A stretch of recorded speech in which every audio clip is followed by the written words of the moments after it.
Ambassador Choi Mine stood before the Galactic Council, trying to keep her voice steady as she delivered humanity's report. The massive chamber on Nexus Prime held representatives from over 50 alien species, all listening with growing interest to her words about the discovery on Mars. The archaeological team has found evidence of an ancient civilization, she said carefully. We believe the technology predates any known galactic culture by millions of years. The reaction was immediate. The tall, blue-skinned delegate from the Vectar Dominion leaned forward in his chair. Ambassador Choi, are you saying that your primitive species has found precursor technology? Choi Minai felt her temper rise at the word primitive, but she kept her diplomatic training in check. The technology appears to be very advanced, yes, our scientists are still studying it. Then you will share this technology with the Galactic Council immediately, declared the Vectar delegate. Such discoveries belong to all civilized species, not just to whoever stumbles upon them. The crystalline representative from the Synthesis Collective spoke with a voice like breaking glass. We must examine this technology to ensure it poses no threat to galactic stability. The humans lack the wisdom to handle such power safely. Back in the Sol system, Admiral Yoon Dae-sung watched the diplomatic session through a secure transmission from his flagship. His weathered face showed no emotion, but his hands gripped the armrests of his command chair tightly. He had spent 40 years defending Earth from pirates and raiders, and he knew the look of predators circling wounded prey. Sir, his aide reported, we're detecting multiple ships entering the outer system. They're flying diplomatic flags, but they're armed to the teeth, Admiral Yoon finished. How many? 17 ships so far from 5 different species. The largest is a Vectar dreadnought. Admiral Yoon stood and walked to the main display showing the Sol system. Red dots representing alien ships were moving inward from the edge of human space, all heading toward Mars. Send a message to all incoming vessels. They are to maintain position at the edge of the system pending diplomatic clearance. Any ship that moves closer without permission will be considered hostile. On Mars, the archaeological team had grown into a small army of scientists, engineers, and soldiers. Dr. Kang Hee-jin, the galaxy's leading expert on ancient languages, had arrived from Earth to help translate the alien writing. She worked day and night, surrounded by holographic displays showing thousands of alien symbols.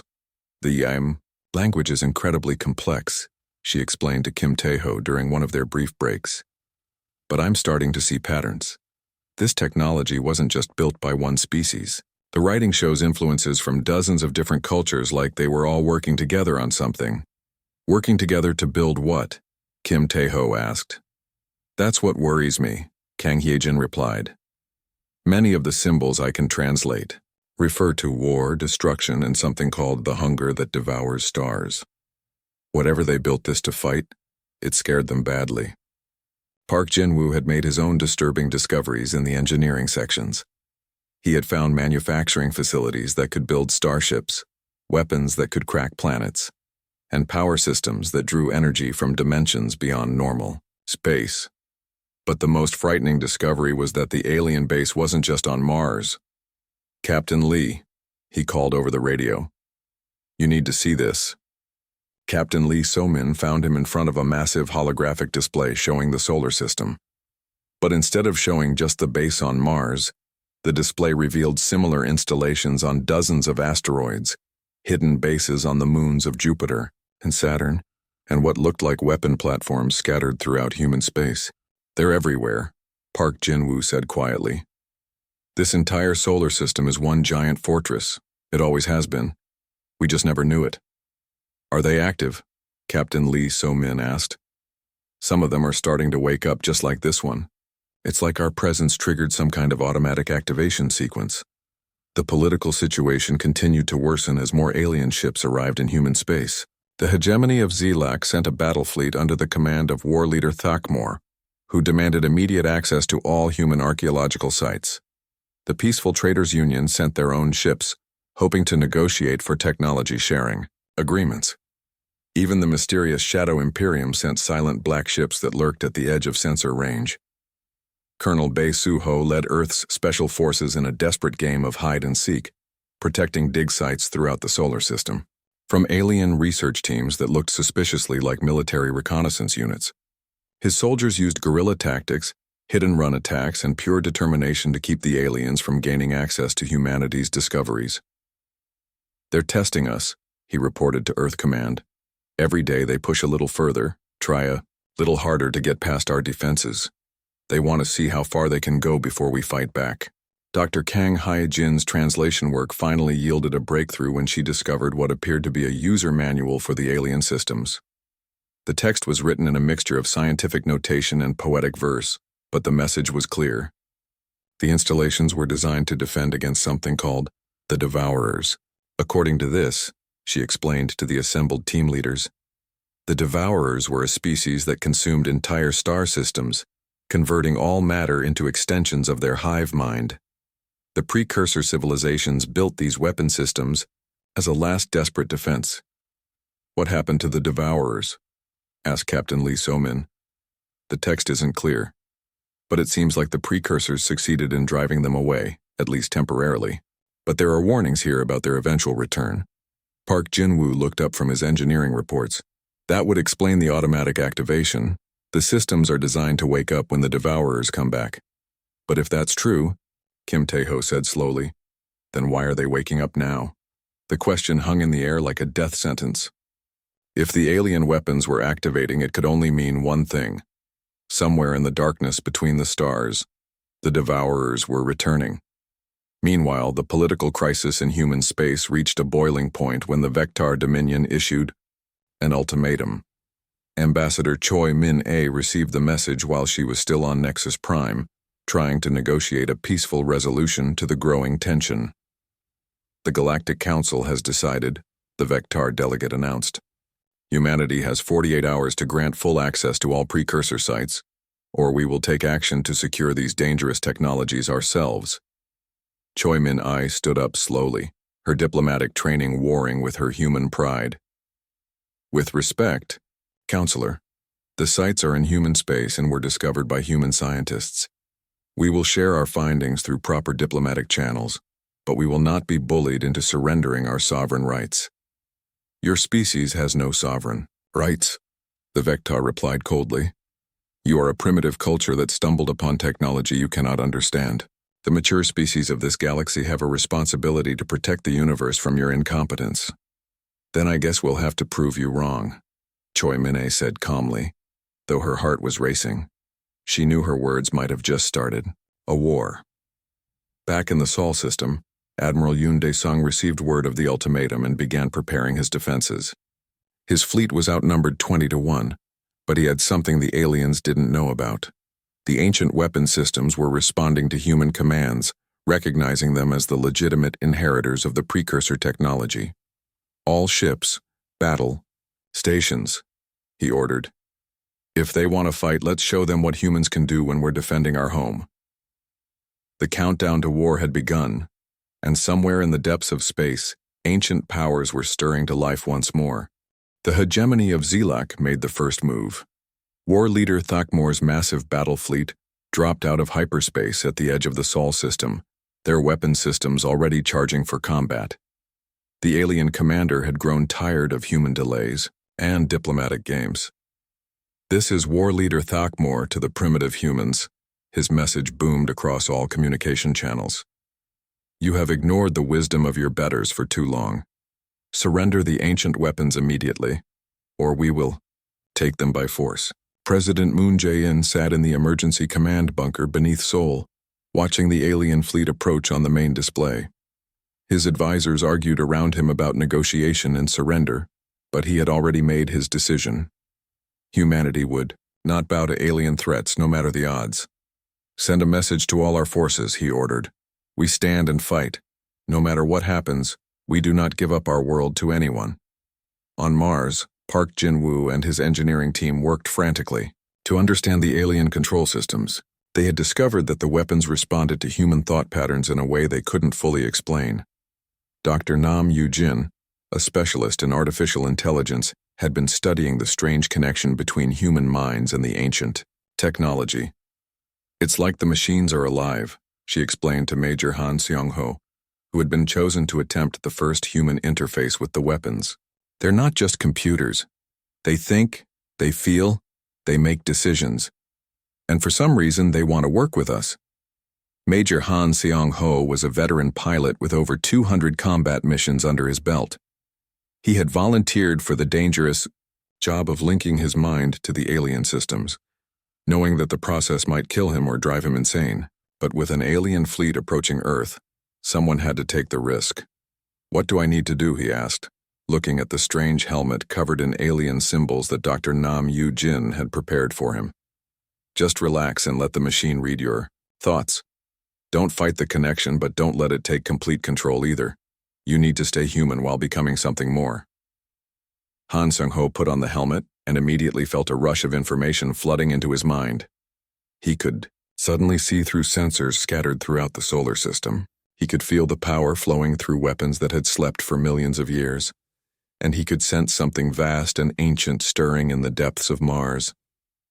"I can see it," he whispered, his voice filled with wonder and terror. "The weapon system, it's huge. It's not just on Mars, it's Mars. The entire planet is one massive war machine." The alien fleet continued its advance, ignoring Admiral Yoon Dae-sung's warnings to stop. The Zilak ships were confident in their superior numbers and advanced technology. They had conquered dozens of worlds and never met serious resistance from primitive species like humanity. "Sir," reported Captain Yu Dong-hyun from his position near the asteroid belt, "the lead alien ships are moving into weapons range. Orders?" Admiral Yoon Dae-sung looked at the tactical display showing his small fleet facing the massive alien armada. By all conventional military thinking, humanity was about to be destroyed. But the readings from Mars suggested that conventional thinking no longer applied. "All ships pull back to defensive positions around Earth," he ordered. "Let's see what our new friends can do." On Mars, Major Han Seong-ho felt the ancient weapon system fully awakening under his control. The planet itself was transforming, revealing hidden structures that had been concealed for eons. Massive cannon batteries rose from beneath the Martian surface. Shield generators created a protective barrier around the entire world. And deep in the planet's core, something unimaginably powerful began to charge up. "The system is online," he reported, though his voice now carried strange harmonics that hadn't been there before. "I am connected to everything.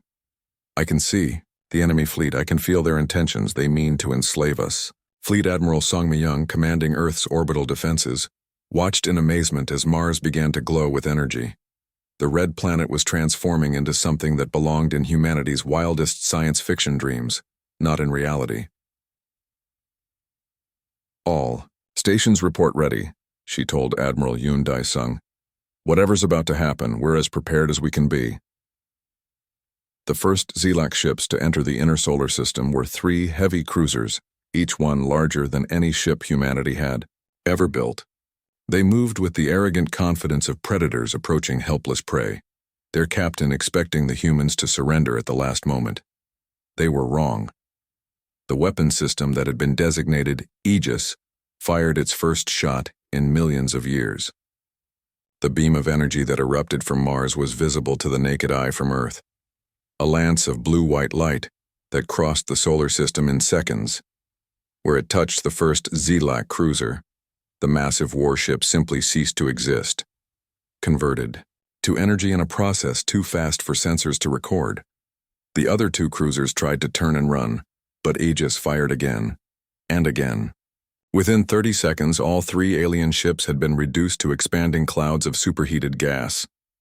"By the ancestors," War Leader Thakmor whispered from his flagship, watching his advanced ships die. "What kind of weapons do these primitives possess?" The answer came from his science officer, whose voice shook with fear. "Sir, the energy readings from the human planet Mars are beyond our instrument's ability to measure. They're not using any technology in our databases. This is something completely unknown." Admiral Yoon Dae-sung felt a mixture of elation and fear as he watched the demonstration of the ancient weapon's power. Humanity now possessed the ability to destroy any ship in space, but at what cost? Major Han Seong-ho's reports from Mars were becoming increasingly strange his speech patterns changing as the alien technology integrated with his mind. "Major, what's your status?" Admiral Yoon asked over the communication link. We are... The Guardian is online," came the reply. Han Seong-ho's voice now seemed to come from multiple sources at once, as if he was speaking through the entire planet. "The enemy fleet will withdraw, or they will be destroyed. The ancient compact must be honored." "What ancient compact?" Admiral Yoon asked, but received no answer. The Zilak fleet was already beginning to pull back, their commander's arrogance replaced by survival instinct. But other alien forces were moving to take their place.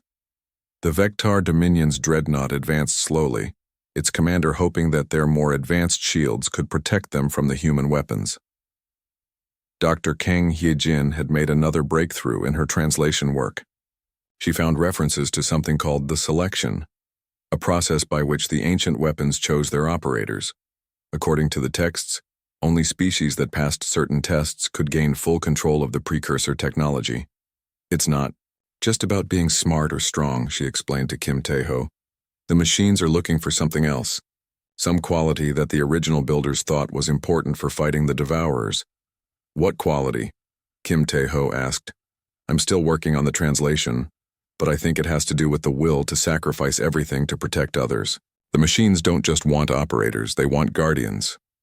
As if responding to her words, more weapon systems throughout the solar system began to activate.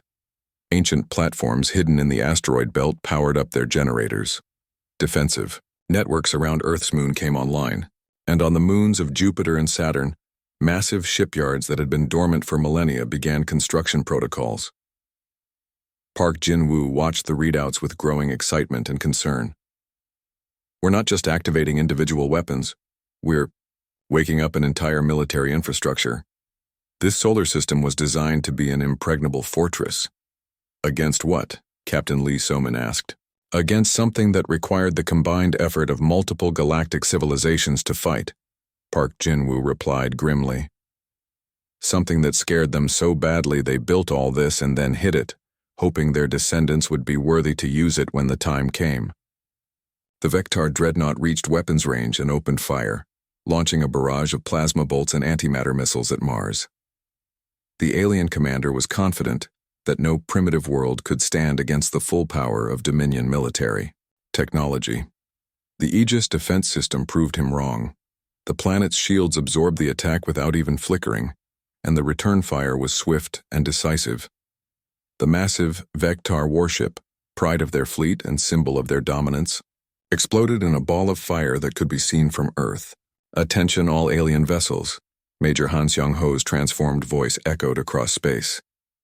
"You are in violation of protected space. Withdraw immediately, or face the consequences. The Guardians have awakened, and we will not allow the Devourers to find an undefended galaxy when they return." The mention of the Devourers sent a chill through every alien commander in the system. Those words appeared in the oldest legends of a dozen species, stories of a great enemy that had once threatened to consume all life in the galaxy. If the humans had awakened the ancient defenses, it could only mean one thing: the Devourers were coming back. Dr. Kang Hyejin worked through the night, her eyes red from staring at alien symbols for hours without rest. The breakthrough had come when she realized that the precursor texts weren't just technical manuals, they were also historical records. And the history they told was terrifying. "Captain Yu Dong-hyun, you need to see this," she called over the communication link to the human fleet. Captain Yu had been chosen to bond with the second Titan engine, a massive weapon system hidden in the asteroid belt that called itself Vigilant. "What did you find, Doctor?" Captain Yu asked. His voice already carried the strange harmonics that marked those who had linked with the ancient technology, though he seemed to retain more of his human personality than Major Han Seong-ho. "The Devourers aren't just another alien species," Kang Hyejin explained, her voice shaking. "There's something that shouldn't exist. According to these records, they appeared in this galaxy about 50 million years ago. They don't come from any planet or star system. They come from the spaces between galaxies, from the dark void where nothing should be able to live." She transmitted the translated images to his ship's display systems. Captain Yu saw pictures that made his human mind recoil in horror. The devourers looked like living shadows with too many teeth, creatures that existed in multiple dimensions at once. But worse than their appearance was what they did to the worlds they conquered. They don't just kill, Kang Hyejin continued. They absorb. Every living thing they touch becomes part of their collective consciousness. Every world they conquer becomes another extension of their hive mind, and they're hungry for more than just matter and energy. What else could they want? Captain Yu asked, though part of him didn't want to know the answer. They consume experiences, memories, emotions. They feed on the very essence of what makes life worth living. The precursor civilizations called them the hunger that devours souls. The political situation in the galaxy had changed dramatically after the destruction of the Vectar dreadnought. Ambassador Choi Min-ae found herself dealing with very different alien representatives when she returned to the Galactic Council. The arrogance and demands were gone, replaced by fear and desperate requests for alliance. Ambassador Choi, the Synthesis Collective representative, spoke with newfound respect in their crystalline voice. Our deep space monitoring stations have detected unusual energy signatures at the edge of the galaxy. If your people truly have awakened the ancient defenses, we need to coordinate our response. Response to what? Choi Min-ae asked, though she suspected she already knew. The Devourers, whispered the delegate from the Peaceful Traders Union, a normally calm species that now showed obvious terror. Our oldest legends speak of them. If they have returned, no single species can survive alone. Ambassador Lee Hae-won had taken over negotiations with the alien powers while Choi Min-ae returned to Earth. She found herself in the strange position of humanity suddenly being seen as the galaxy's protectors rather than primitive newcomers. But the responsibility weighed heavily on her shoulders. The human government is willing to consider alliance, she told the assembled alien representatives. But we will not be junior partners in our own defense. If you want access to the ancient weapons, you'll have to accept human leadership in this matter. The alien delegates exchanged glances filled with meanings that humans couldn't fully understand. Some species had ruled the galaxy for thousands of years. The idea of taking orders from a species that had only recently developed faster than light travel was almost impossible to accept. But the alternative was facing the Devourers alone. On Earth, Commander Park So-young had been chosen to bond with a third Titan engine, one that the ancient systems identified as Sentinel. She sat in the connection chamber deep beneath the surface of Earth's moon, preparing her mind for the transformation that would make her something more than human. The process is getting easier, Dr. Nam Yu-jin reported to the assembled military leaders. Each human who bonds with the system seems to help the next person adapt more quickly. It's like the ancient technology is learning to work with human consciousness. Are they still human afterward? Asked Fleet Admiral Song Mi-young, watching the readings from Commander Park So-young's neural interface. That's complicated, Dr. Nam Yu-jin admitted.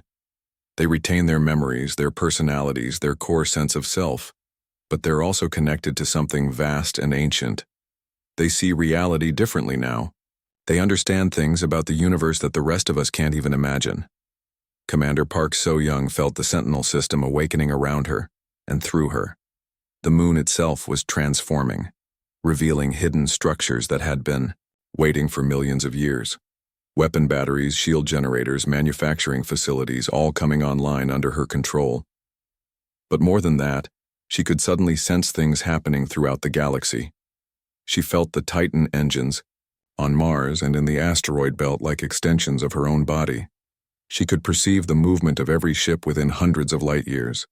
And at the very edge of her new senses, she detected something that made her human soul recoil in horror.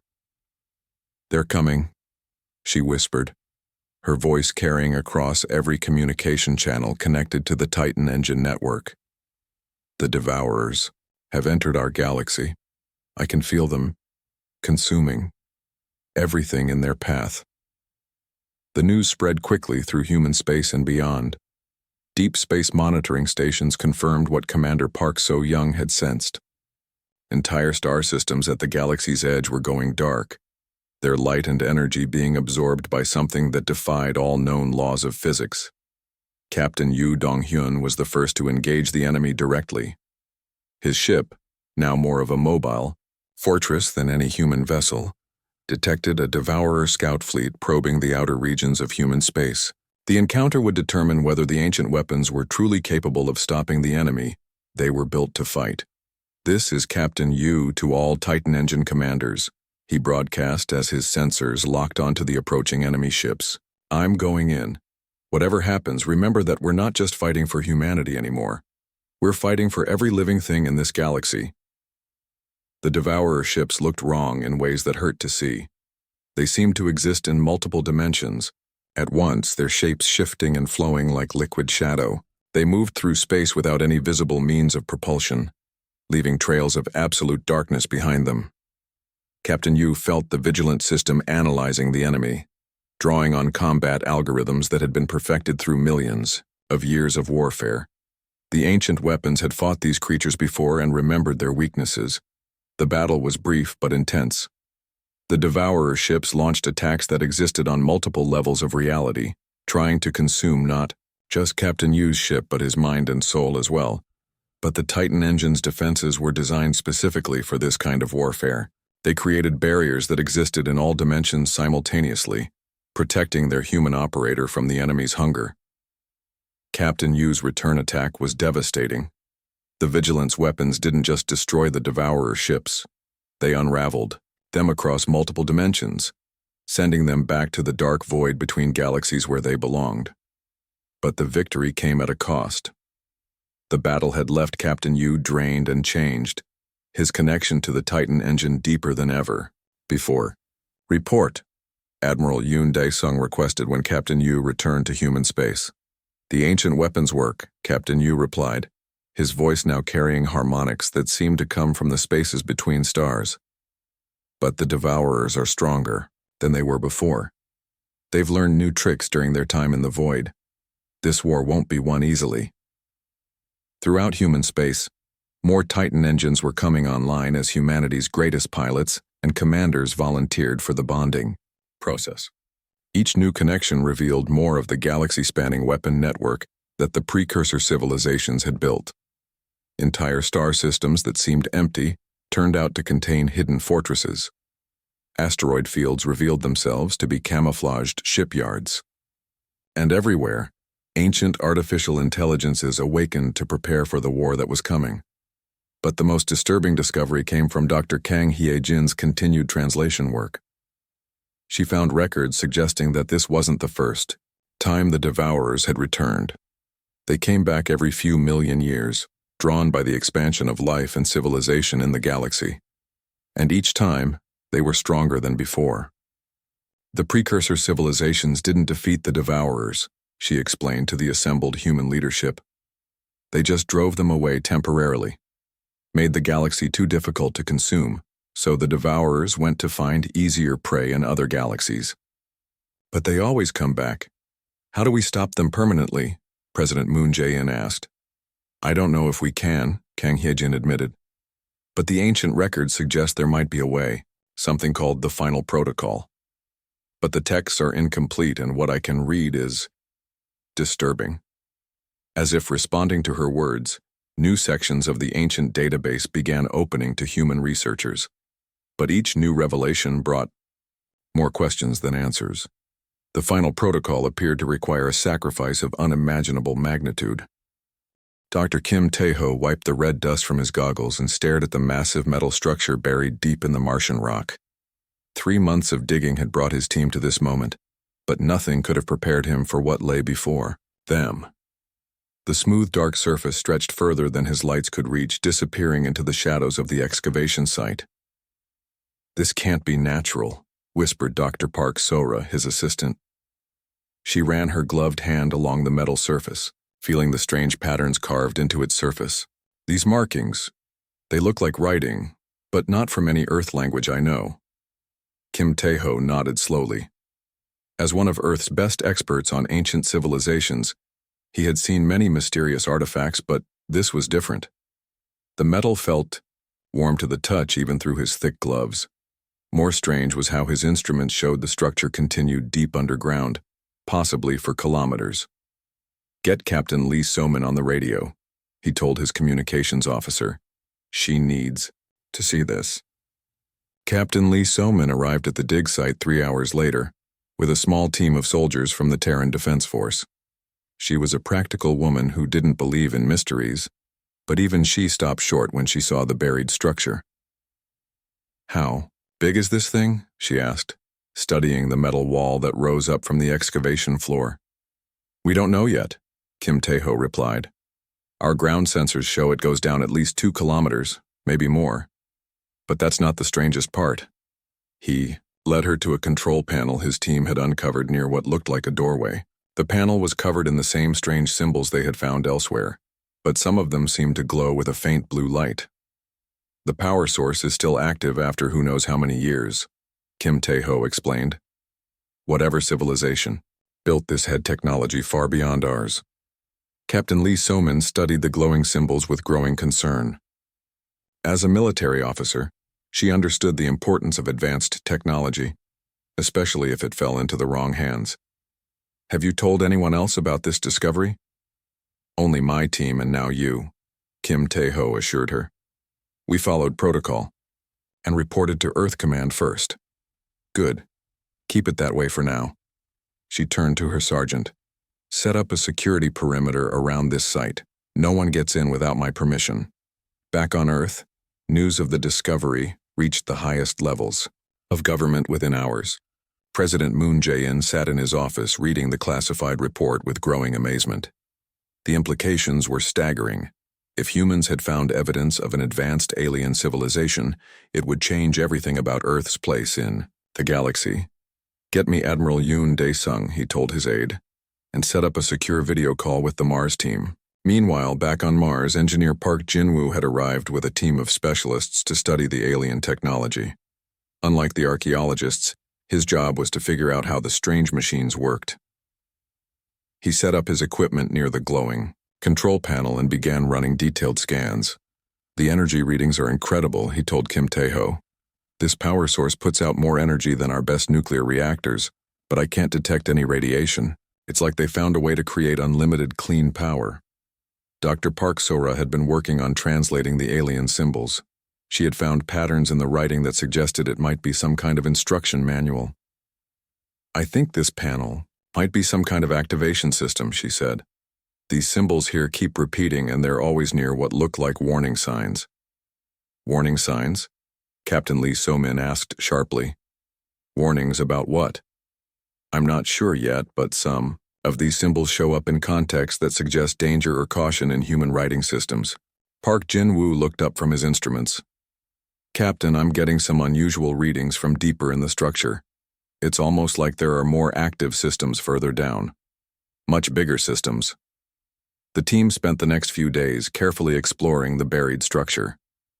They found corridors wide enough for vehicles, rooms the size of aircraft hangars, and everywhere the same smooth metal walls covered in glowing symbols. But the most amazing discovery came when they reached what appeared to be a central chamber. The room was enormous, with a ceiling that disappeared into darkness above them. In the center stood a raised platform surrounded by dozens of control panels, all covered in the alien writing. But what took their breath away was the massive holographic display that activated when they entered the room. The hologram showed what looked like a three-dimensional map of space, with thousands of points of light representing stars. But as they watched, some of the lights began to move, and Dr. Park Sora realized they were looking at a real-time display of their local area of the galaxy. "This is impossible," breathed Park Jin-woo. "They're tracking the movement of every star system within hundreds of light years. The computing power needed for this." Captain Lee So-min was more concerned with the military implications. "If they can track star systems, what else can they track? Ships? Planets? Us?" Kim Tae-ho studied the display more carefully. He noticed that some areas of the map were marked with different colors, and several sections showed what looked like planned routes between star systems. "I think this might be some kind of strategic planning system, like a war room for planning battles across the entire galaxy." The implications of his words settled over the team like a cold wind. If this was a war room, then the structure they had found might be part of a weapon system buried under Mars for unknown thousands of years. "We need to contact Earth immediately," Captain Lee So-min said. "This is way beyond what we can handle here." But even as she spoke, new sections of the control room were coming online. More holographic displays activated, showing detailed views of Earth, Mars, and the other planets in their solar system. The alien technology seemed to be waking up after a long sleep, responding to their presence. Park Jin-woo watched his instruments, with growing excitement and fear. The power levels are increasing. Whatever this thing is, it's getting ready to do something. Dr. Park So-ra had been working frantically to translate more of the alien text. Suddenly, she looked up with wide eyes. "I think I understand some of these warnings now. This isn't just a weapon system. According to these symbols, it's called something like Planet Killer or World Breaker in their language." The room fell silent as the team realized what they had found. Buried beneath Mars was not just an alien artifact, but a weapon of unimaginable power, a weapon that was now waking up and taking notice of the humans who had discovered it. Kim Tae-ho looked around at the alien technology surrounding them, at the star maps showing their entire region of space, at the power readings that exceeded anything human science had ever created. He realized that their small archaeological dig had just changed the balance of power in the galaxy. "Captain," he said quietly, "I think we're going to need a bigger security team." The war spread across the galaxy like a plague. Every day brought news of more star systems going dark, consumed by the Devourer's endless hunger. Supreme Commander Kim Woo-jin coordinated humanity's response from a command center that existed simultaneously on Earth, Mars, and 17 other worlds where Titan engines had awakened. "Status report," he requested, his consciousness now spread across dozens of ancient war machines scattered throughout human space. Commander Park So-young responded from her position near the galaxy's core. "Sentinel systems are online in 47 sectors. We've managed to stop 3 major Devourer fleets, but they're adapting faster than we expected. Each engagement teaches them something new about our capabilities." Major Han Seong-ho's voice echoed from Mars, where the massive planet weapon had become the central hub of the resistance. "Aegis defense networks are holding, but we're detecting massive enemy buildup in the outer spiral arms. They're preparing for a coordinated assault on multiple fronts." Admiral Yoon Dae-sung commanded the conventional human fleet from his flagship, providing support for the Titan engine operators. "Our alien allies are holding their positions, but morale is dropping. Every species in the galaxy has lost worlds to the Devourers. They're looking to us for hope." The alien alliance had grown stronger out of desperate necessity. Species that had been enemies for thousands of years now fought side by side against the common threat. But even with their combined fleets, they were losing ground. Only the Titan engine seemed capable of actually destroying Devourer ships permanently. Dr. Yang Yun-seo had been working with Park Jin-woo's engineering team to unlock more secrets of the ancient technology. Their latest discovery was both promising and terrifying.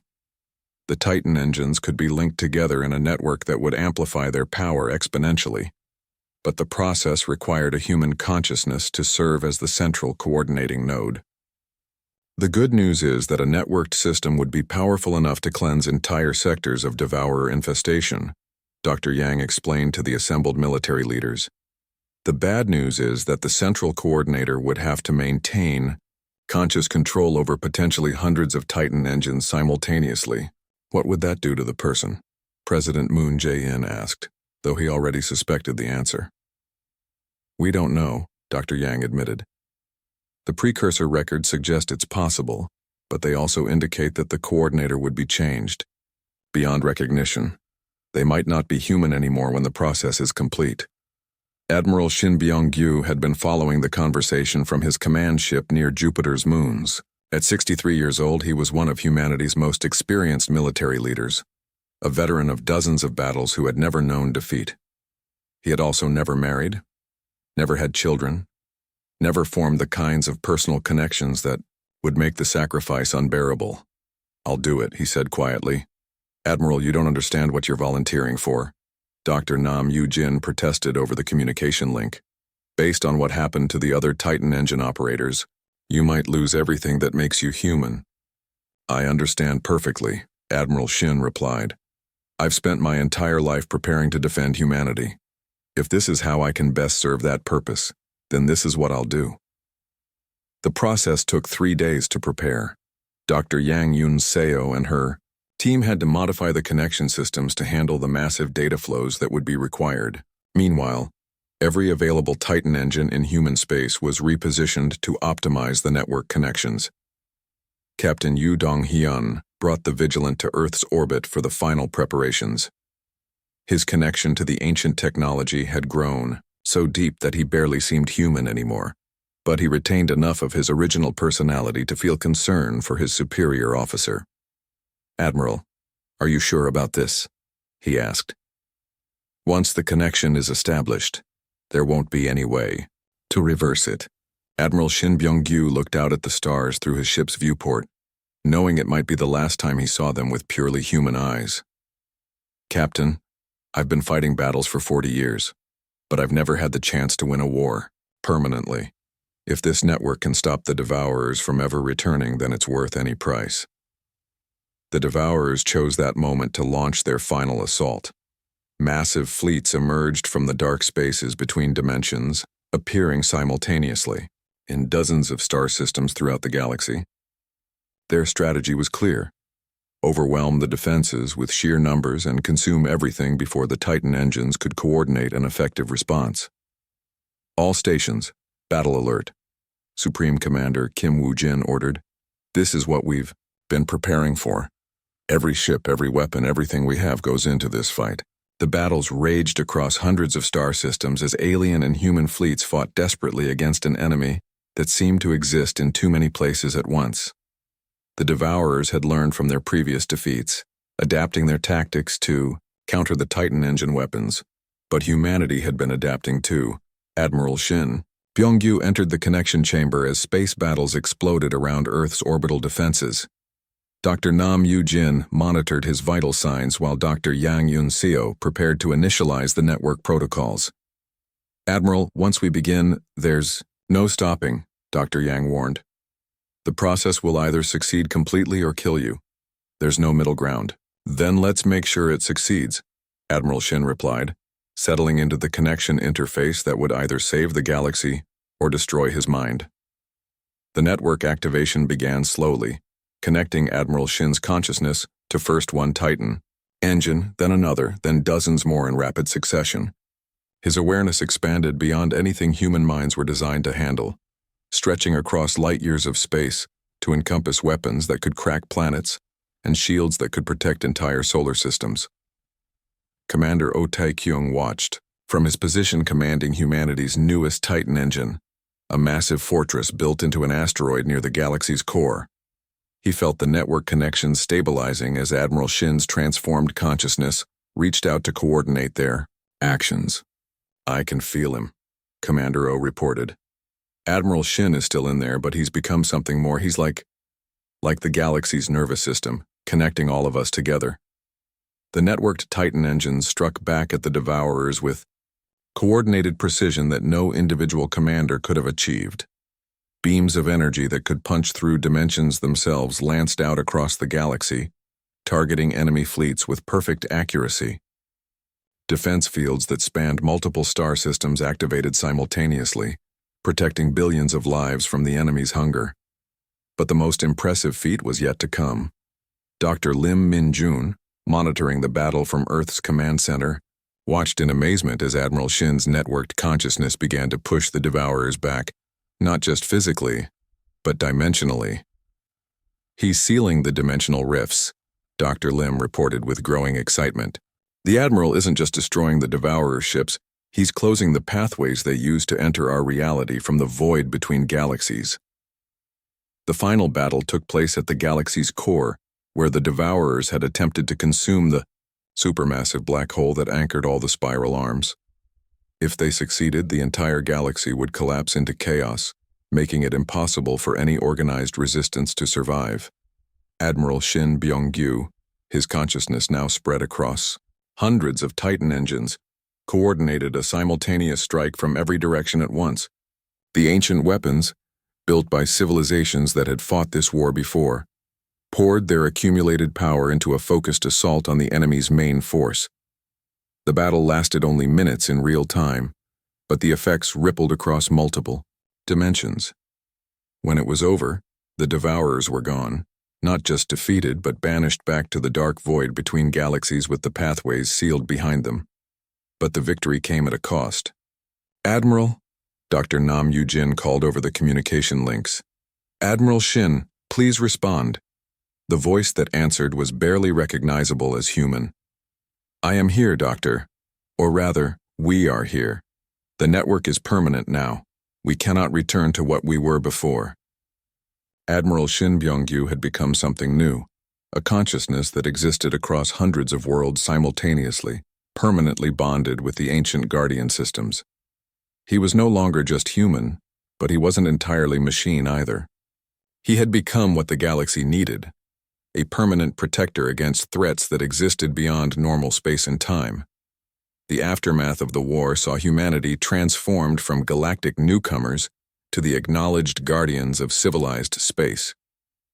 The Titan engine network remained active, with human operators serving as the interface between the ancient technology and the galaxy's defense needs. But they were volunteers who understood the price of their service. Dr. Lim Min-jun concluded his final report on the war with mixed feelings. Humanity saved the galaxy, but in doing so, we changed ourselves in ways we're still trying to understand. Our greatest heroes are no longer entirely human, but they're still recognizably us in the ways that matter most. The galaxy had learned to respect humanity not through conquest or intimidation, but through sacrifice and determination. When faced with an enemy that threatened all life, humans had been willing to give up their very humanity to protect others.